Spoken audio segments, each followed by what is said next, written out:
হাসিনার আমলে শিক্ষা আর চাকরি ক্ষেত্রে সে মুক্তিযোদ্ধা কোটা নামের একটা লোক দেখানোর ব্যাপার চালু রাখছিল। তো এটা চালু রাখছে যাতে সে তার নিজের দলের লোকজনকে বড় বড় পোস্টে রাখতে পারে, যেটা আমাদের মতো অনেক ট্যালেন্টেড মানুষের জন্য প্রচণ্ড পরিমাণে আনফেয়ার। এই আনফেয়ারটার এগেনস্টেই আসলে আমরা কোটা আন্দোলনে নামছি। যদিও আমরা অ্যাপারেন্টলি আন্দোলন করতেছিলাম কোটার বিরুদ্ধে, কিন্তু এই আমাদের মনের মধ্যে ছিল এই যে হাসিনার 16টা বছর ধরে যে শাসন এবং তার শোষণ, এটার বিরুদ্ধে পুঞ্জীভূত ক্ষোভ। কোনোরকম কোনো নির্বাচন ছাড়াই উনি পরপর 3বার ক্ষমতায় ছিলেন। শত শত মানুষকে খুন করেছে, গুম করেছে, ব্যাংক লুট করেছে। তার বিরুদ্ধে একটা টু শব্দ করলেই সে দুনিয়া থেকে গায়েব করে দিবে।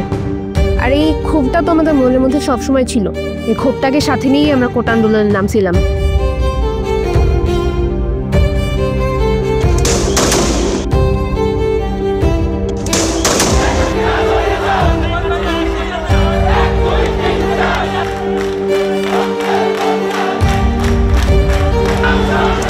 আমাদের দমাইতে শেখ হাসিনা তার সর্বশক্তি প্রয়োগ করছে। হাসিনার সরকার আন্দোলন প্রায় দমন করে ফেলে অবস্থা। প্রধানমন্ত্রী শেখ হাসিনা কোটা রাখবেন না কোটা রাখবেন না। মুক্তিযুদ্ধের বিরুদ্ধে এত ক্ষোভ কেন? তাহলে কি রাজাকারের নাতিপুতিরা পাবে? তখনই আমরা ছাত্রীরা আমরা রাস্তায় নামছি, বিভিন্ন হল এর গেট ভেঙে আমরা সবাই রাস্তায় নেমে আন্দোলন করছি। The whole paradigm shifted. আমরা আন্দোলনকে নতুন রাস্তা দেখাইছি। আমাদের রক্ত গরম হয়ে গেছে, আমাদের কান গরম হয়ে গেছে। আমাদেরকে যে রাজাকার ট্যাগ দিছিল না, আমরা ন্যারেটিভটাই চেঞ্জ করে দিছি। এই মহিলা কিভাবে বলে, সে দেশের প্রধানমন্ত্রী হয়ে এই কথা কি করে বলে, সে নিজেকে কি মনে করছে? সে ক্যাম্পাসে বিজিবি, পুলিশ, টোকাই, ছাত্রলীগ সব নামাইছে। এই যে 20 দিনের মধ্যে ব্রুটালি সে হাজারেরও বেশি ছাত্র জনতাকে তাদের তাজা প্রাণ খুন করেছে। এটা তো ম্যাস কিলিং, তাই না? ওই কলেজের একটা মেয়ের আমি ভিডিও দেখলাম যে মাথার এদিকটা দেখা যাচ্ছে ওকে কোলে করে নিয়ে যাওয়া হচ্ছে বা আঁকড়ে ধরে রাখা হয়েছে, এদিকটা কিছু একটা নাই, হলো, এদিকটা আঘাত আর ঝরঝর করে রক্ত পড়তেছে। আমি এভাবে কখনো রক্ত পড়তে দেখি নাই।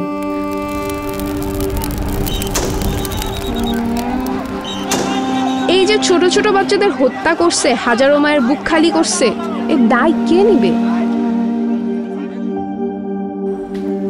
নাইমাকে হারিয়ে নাইমার ছোট ভাই তাসপিয়া, বড় বোন, 2 ভাই বোনে অসুস্থ, মানে একদম পুরো অসুস্থ। খাটের উপরে হাত উপরে দিও না, পা নাড়াইও না, মানে মানসিক এতটাই অসুস্থ, আমরা হাত পা নাড়াইতে পারতাম না, বলে গুলি আসে।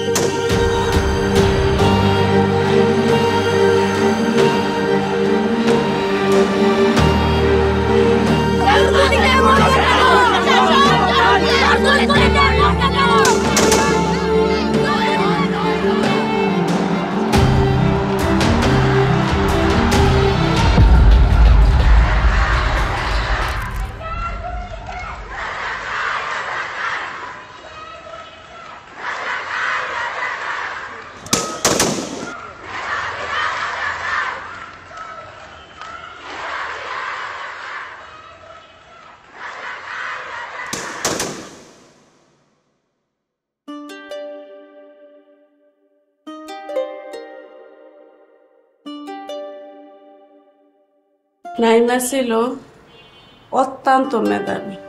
প্লে থেকে প্রতিটা ক্লাসে রুল 1 চালিয়ে আসছে, 8ম শ্রেণী পর্যন্ত চাঁদপুরে।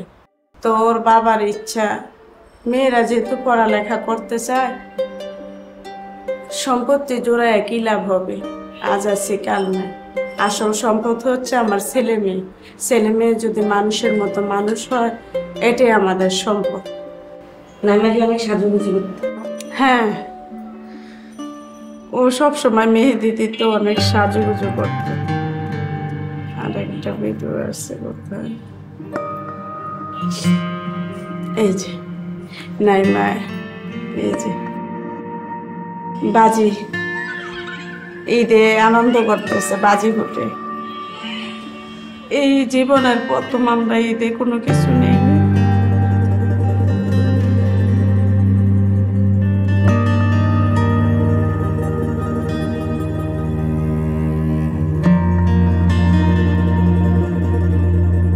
আমি সুস্মিতা মিম, আমি প্রিন্ট মেকিংয়ে মাস্টার্স ফার্স্ট পার্টে ঢাকা ইউনিভার্সিটিতে আছি।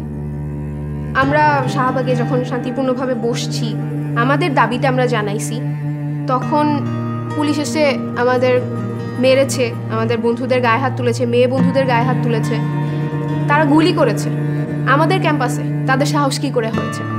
তারা এতখানি অ্যাগ্রেসিভ আচরণ করেছে, এটা শেখ হাসিনার নির্দেশ ছাড়া তো সম্ভব না।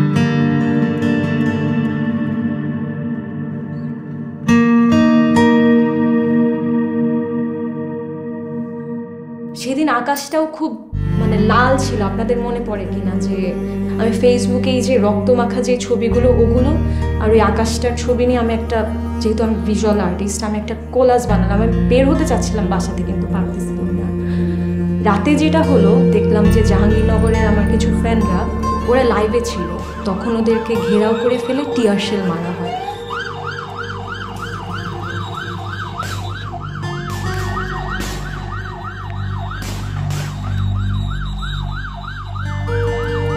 আমার এখনো মানে গায়ে কাটা দিচ্ছে যে আমার বন্ধুদের আমি দেখতেছি যে ওরা কাঁদতেছে, ওরা বলছে আগুন কোথায়, আগুন কোথায়।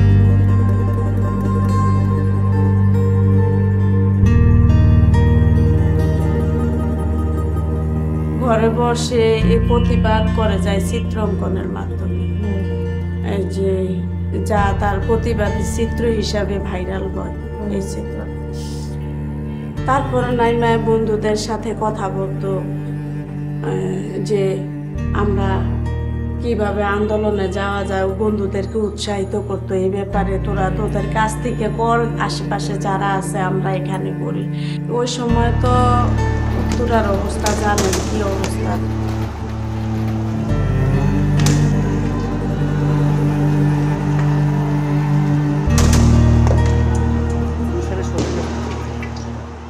মেয়েটা শুয়ে শুয়ে বলতেছে, মা তুমি এত ভয় পাও কেন? আন্দোলনে যাওয়ার কথা বললে কালকে মাইলস্টোন খোলা, সম্ভবত যদি মাইলস্টোন থেকে মিছিল যায় আমাকে আর তুমি আটকিয়ে রাখতে পারবে না, আমি কলেজ থেকে চলে যাব, তুমি মনে কষ্ট নিও না।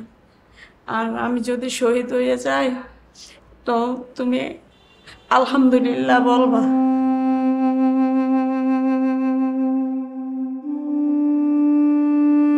আর কষ্ট থেকে বড় কথা হচ্ছে যে রাগটা, এখন কিছু করতে হবে। মানে মরে গেছে একজন, একজন চলে গেছে, একজনকে মেরে ফেলা হয়েছে, হত্যা করা হয়েছে, এখন বসে থাকা যাবে না, বের হতে হবে।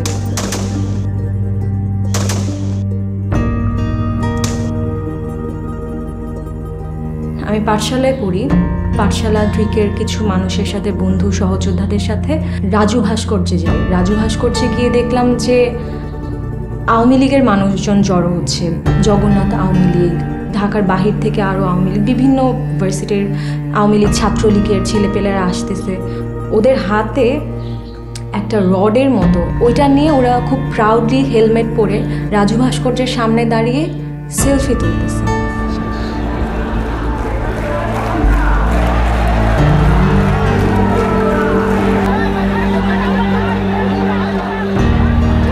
যখন উত্তরা মেডিকেলের সামনে দিয়া যখন ছাত্রদের ধাওয়া দেয়, ছাত্ররা তখন আমার বাসার নিচে অবস্থান করে। তখন পুলিশের সাথে সাদা পোশাক দেয়, কারা এটা আমি জানি না, সবার হাতেই বন্দুক। আর নাইমাকে যে গুলিটা করছে ওইটা টার্গেট করে করছে। একজন পুলিশ হচ্ছে ট্যাঙ্কের উপর বসে গুলি করতেছে আর সে হাসতেছে, সে হেসে হেসে গুলি করতেছে। এইটা যে কি ভয়ানক একটা জিনিস, যে ও কি মজা পাচ্ছে, ওর কাছে কি এটা একটা গেমের মতো, যে আচ্ছা মজাই তো, একটা মারলাম আরেকটা মেরে দেখি কেমন লাগে। যখন মেয়েটা দেখলাম এইভাবে নিচের দিকে তাকায় রয়েছে গুলিটা খাওয়ার পরে দেখলাম শুয়ে গেছে আর কি, আমি বুঝতে পারি না। এমনি তো বৃষ্টির মতো শব্দ শুনতেছি গুলির, কিন্তু আমার এখানে যে ওকে গুলি করছে এটার শব্দ হয় না। আর হেডশটস হচ্ছিল, ওরা টার্গেট করে মাথায় মারতেছিল। তো আমি দেখি যে যখন রক্ত ভাইসা যাইতে আছে, মানে চাপ দেওয়ার মতো না, কান দিয়েও রক্ত বেরিয়েছে। আমি কোন দিক দিয়ে ওকে চাপ দিয়ে ধরবো, তখন আমি কি যে করছি আমি নিজেও বলতে পারতাম না তখন আমি কি করছি। এটাই আমার মনে আছে, আমি দরজাটা করছি যে আমি আর বলতে পারি না আমি কি অবস্থায় ছিল।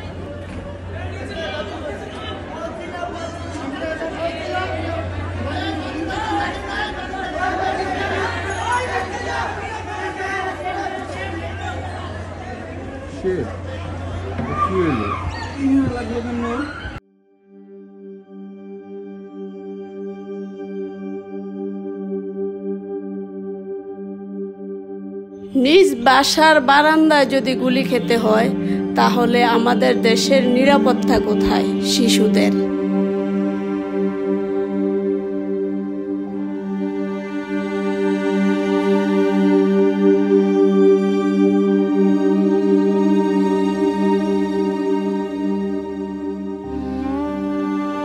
আর আমার অবস্থা তো কি বলবো, আমার অবস্থা আমিও নিজে সাইকোলজিস্ট রোগী, নিজেও দেখাই, বাচ্চাদেরও দেখাই।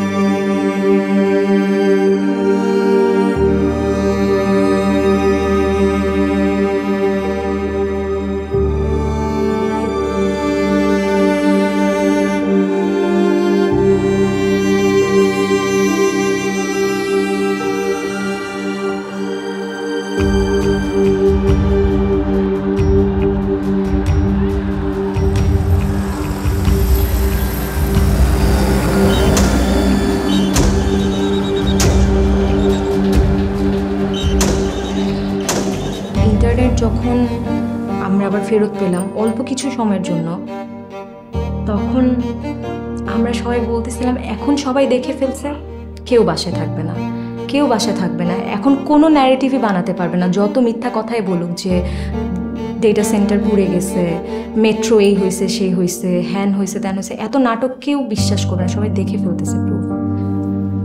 আল্লাহ আমাদের গুণ যে কায়রা নিচ্ছে, তুমি তার বিচার আল্লাহর কাছে বিচার।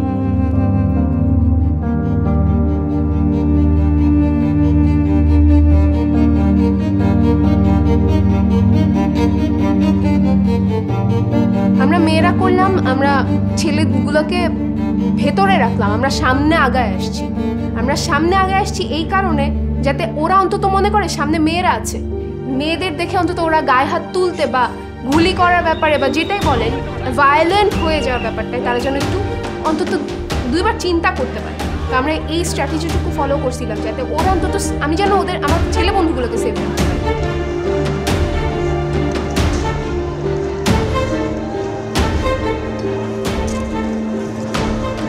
পুলিশরা দাঁড়ানো বেগম রোকেয়া হলের দিকে, স্টুডেন্টের যেতে দিল, দলটাকে যেতে দিল। পেছন দিক থেকে পুলিশের আরেকটা বা বিজিবি পুলিশ সহ আরেকটা ফোর্স হচ্ছে গেল, স্টুডেন্টদের স্যান্ডউইচ করে এরপর টিয়ারশেল মারলো ওখানে।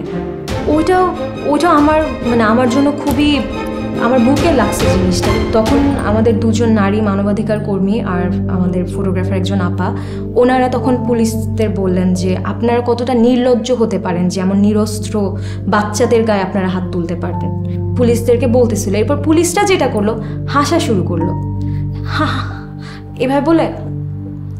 এরপর ওনারা আমাদের ভিডিও করা শুরু করছে। এরপর আমরা বললাম যে ছবি তুলবেন, ভিডিও করবেন, আরও কাছে আসেন। একটা ভয় থাকার কথা যে আমাদের ছবি তুলে নিয়ে যাচ্ছে, আমাদেরকে পরে ধরে নিয়ে যেতে পারে, বাসা থেকে নিয়ে যেতে পারে, কারণ আপারা তো নোন ফেস, আমি হয়তো এতটা নোন ফেস না হতে পারি, কিন্তু ওনাদের বুক ভর্তি সাহস, ওনারা এসব তোয়াক্কাই করেনি।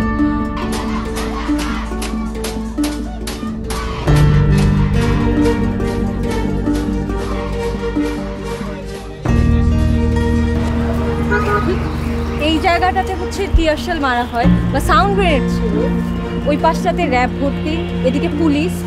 স্টুডেন্টরা তখন হচ্ছে কলা ভবনের দিকে শেল্টার নিচ্ছিল। স্টুডেন্টরা যখন আবার ফেরত আসার চেষ্টা করে, ওদের উপর আবার হামলা করা হয়। এখানে যে টিয়ারশেলটা পড়ে বা সাউন্ড গ্রেনেডটা পড়ে, ওটা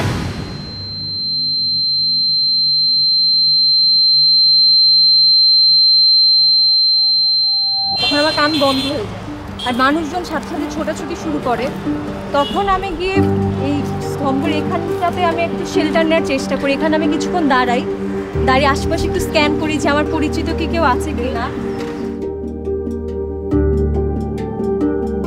আমি জানি না, আমার কাছে শক্তি ছিল আমার ক্যামেরাটা। আমি ফোন বের করে আমি ভিডিও করছি, ভিডিওগুলো এখনও আছে আমার কাছে, যে আপারা বলতেছেন। আমি যেহেতু ভয়েস লাউড করে বলতে পারতেছি না, আমার শক্তিটা হচ্ছে আমার ক্যামেরা। আমি ছবি ভিডিও, ওটা আমার শক্তি, আমি ওটা ক্যাপচার করি।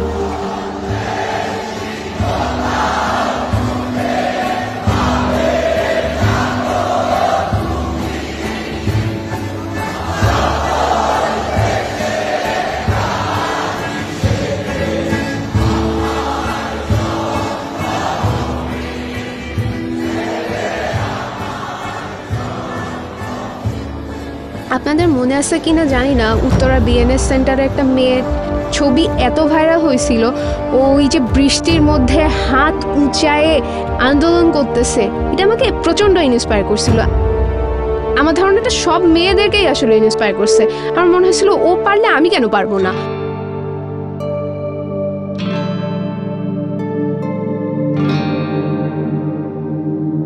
5 তারিখ সকালবেলা মানে ভোরবেলা উঠে আমি আমার বিছানাকে এমনভাবে গুছালাম যে দেখে মনে হয় যে আমি ঘুমাচ্ছি। এভাবে আমি বের হয়ে চলে আসছি। দ্বিধা পুরো রাস্তায় ছিল যে মরে যাবই।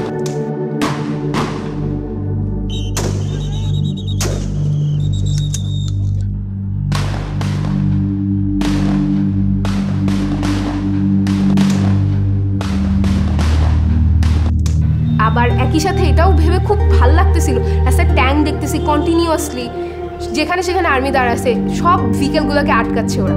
কিন্তু একই সাথে এই জিনিসটা ফিল হচ্ছে যে কিছু তো একটা বেটার আমি করতে যাচ্ছি, যেখানেই যাচ্ছি আমি বেটার কিছু একটা করতে যাচ্ছি। মজার কথা হচ্ছে আপারা বলতেছিলেন যে বেশি দিন কিন্তু এই সরকার টিকবে না, আপনারা কিন্তু ঘুলটে যাবে, টেবিল উইল গেট টার্ন, আপনারা শিক্ষা পাবেন, বেশি দিন পারবেন না, আপনাদেরকে ইউজ করা হচ্ছে। 5 তারিখে আমার সবার প্রথম এই ভিডিওটার কথাই মনে পড়ে যে হ্যাঁ আপারা বলছিলেন, তখন গুজবাম্পস দেয় আমার সারা শরীরে।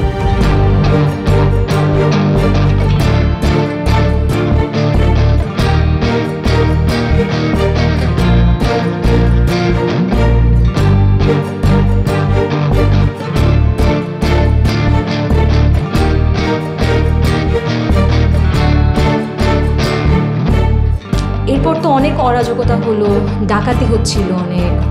আমরা ওই সময় একটা টার্ম ইউজ করতেছিলাম যে লাইলাতুল গুজব, মাইনরিটির উপর হামলা হচ্ছিল, সেটা পাহাড়ে হোক, মরাল পুলিশিং হচ্ছিল।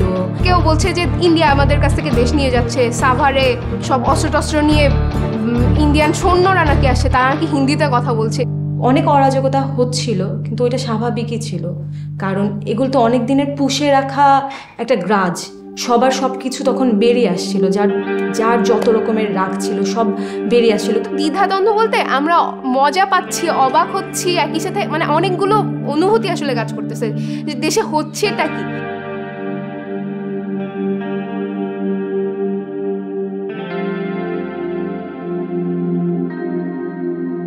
এই বিপ্লব কিন্তু কারো একার না, সবারই বিপ্লব। এই জন্য সবাই চাচ্ছে নিজের ভাগটা নিয়ে নিতে, যেটা অবশ্যই ভ্যালিড। সবাই নিজের যে অধিকার সেগুলোর জন্য রাস্তায় দাঁড়াচ্ছিল। সেখানে নতুন সরকার কি করবে? আমি আইন অনুযায়ী অন্তর্বর্তীকালীন সরকারের প্রধান উপদেষ্টা পদের কর্তব্য বিশ্বস্ততার সহিত পালন করিব।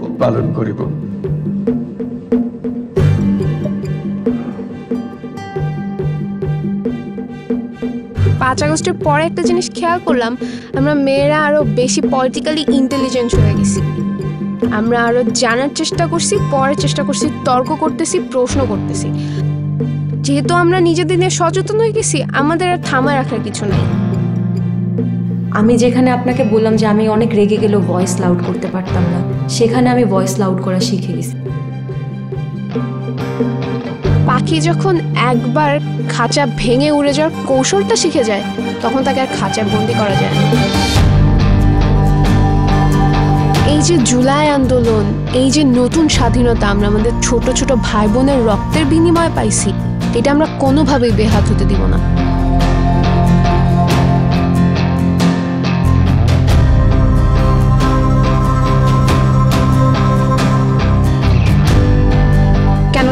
নাই মোহাম্মদপুরে মোরারপুর সিং এর সময় কি হয়েছে, মেয়েদের গায়ে হাত দিছে, আমরা কি করছি তখন? রাস্তায় নামছি, আমরা সরকারকে বাধ্য করছি ওদেরকে অ্যারেস্ট করার জন্য।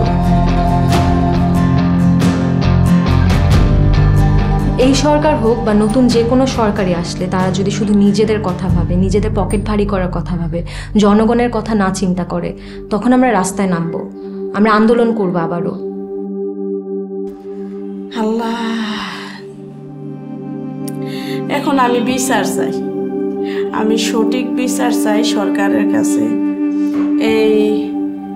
এই হত্যার সাথে যারা জড়িত আছে তাদের প্রত্যেককে, যারা তদন্তের মাধ্যমে যারা দোষী তাদেরকে আমি শাস্তি চাই, তাদের ফাঁসি চাই। এতগুলা মায়ের বুক খালি করছে। আমরা যেমন জুলাইকে জন্ম দিছি, জুলাই আমাদেরকে জন্ম দিছে। July has change us all. আমরা এখন শুধু উড়বো।